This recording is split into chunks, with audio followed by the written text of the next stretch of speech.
அரசியல்னு சொல்லி விமர்சித்தார் விஜயோட. இது வந்து இதுக்கு ஒரு விளம்பரம் நாங்க பண்ணணும்னு நீங்க நினைக்கிறீங்களா? இல்ல முதல்ல அந்த மாதிரி பேசுறது இல்ல, பொதுமக்கள்கிட்ட நீங்க கருத்து கேளுங்க. 50 ஆண்டு காலம் நீங்க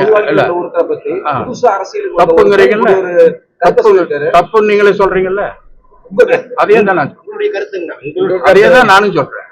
என்ன வயசு, அவருடைய வயசு என்ன, அவருடைய எக்ஸ்பீரியன்ஸ் என்ன, அவர் வந்து இப்போ எதிர்கட்சிகள் இருக்கட்டும் பொதுமக்கள்கிட்ட எப்படி அவர் வந்து நடந்துக்கிறாரு, எப்படி நடத்துறாரு, இதெல்லாம் நாங்க கண்கூட பார்க்கறோம்.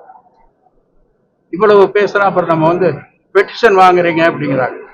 அவர் ஆட்சிக்கு வந்ததுல இருந்து ஏதோ ஒரு ஹெட்டிங்ல அந்த பெட்டிஷன்ஸ் வாங்கி டிஸ்போஸ் ஆயிட்டு, ஆனா பிரச்சனைகள் புதுசா அவங்களுக்கு வரும்.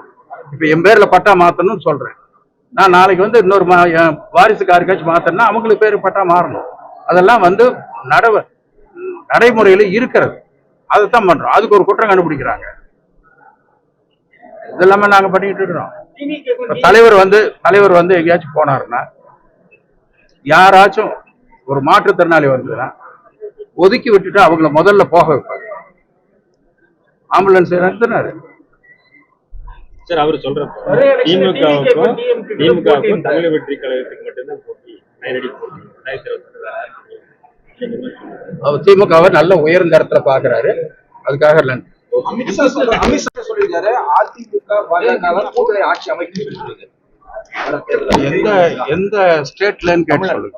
செய்திகளை உடனுக்குடன் தெரிந்து கொள்ள கீழ்கண்ட கேபிள் மற்றும் டிடிஹெச் நெட்வொர்க்குகளில் எம்நாடு செய்தி தொலைக்காட்சியை காணுங்கள். பாதகம் செய்பவரை கண்டால் நாம் பயம் கொள்ளலாகாது பாப்பா.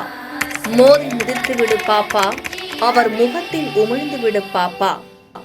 அண்மை செய்திகளை உடனுக்குடன் தெரிந்து கொள்ள இணைந்திருங்கள் எம்நாடு தொலைக்காட்சியுடன்.